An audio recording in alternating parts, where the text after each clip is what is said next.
In Europe, we have 150 plus innovation valleys. Many people don't even know what an innovation valley is. You have an European Innovation Index, which measures innovation in different geographies, but doesn't take into consideration whether it's biotech innovation, which Netherlands and Germany are very, very good at, or defense innovation, where, for instance, Italy, with some of the well-known defense companies, without naming them, are good at, and many, many others, and no understanding of why it is that within those countries that particular innovation is so successful, and no idea of which one are we going to pursue. We seem to have a buckshot approach.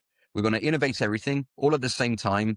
We're going to do sustaining, disruptive, moonshot all at once without a clear vision and with a whole complex set of directives. We've got the AI Act, the EU Space Act, all of this tsunami of directives and regulatory aspects, some of which are obviously very useful and, there to protect, and the spirit is to protect the sovereignty and the of Europe and the states within Europe, the 27 member states, but also the individuals. But at the same time, it's applied over a framework which is amorphous as well, because we haven't decided as Europe on which innovation strategy to pursue, and you can't choose all of them with the same weighting. And that's maybe just a third concept that I make clear in the book, which is you need to approach innovation much like a venture capitalist would.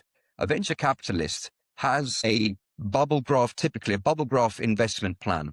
You have different quadrants and you have different risk levels on where you're going to be investing. Startups, you've got seed A, B, seed, 5-year, sales strategies, etc. They don't concentrate all at once. You can't apply everything at the same time, because you're not going to ignite the innovation engine, as I call it. And then the last ingredient for a successful innovation ecosystem is measurement. Typically, we look at innovation as inputs and outputs. I want to see how much I put in, and I want to capture the lightning in the jar output otherwise on the other side. And if I get that output lightning in the jar, then it's successful. And if it's not, then I leave it. It's a very reductive and, if I may, superficial way to look at it, because you're never going to be able to understand what actually is working or not if you just look at the input and output. One of the metrics that only the successful innovation ecosystems look at, Silicon Valley being one of them, many corporate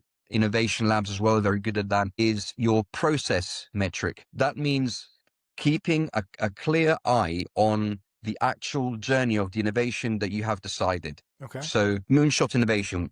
We decided we're going to undertake moonshot innovation strategy in our geography X, our brand new nation state, for a whole series of reasons. Fantastic.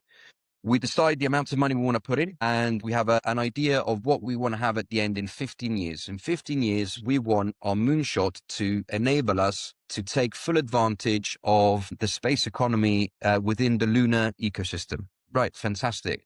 Well, we can't just wait 15 years and see if we're going to be successful or not. We can't, because even if we do achieve it, we won't be able to know exactly what variables played to allow us to reach that. And that's where process metrics enter the fray.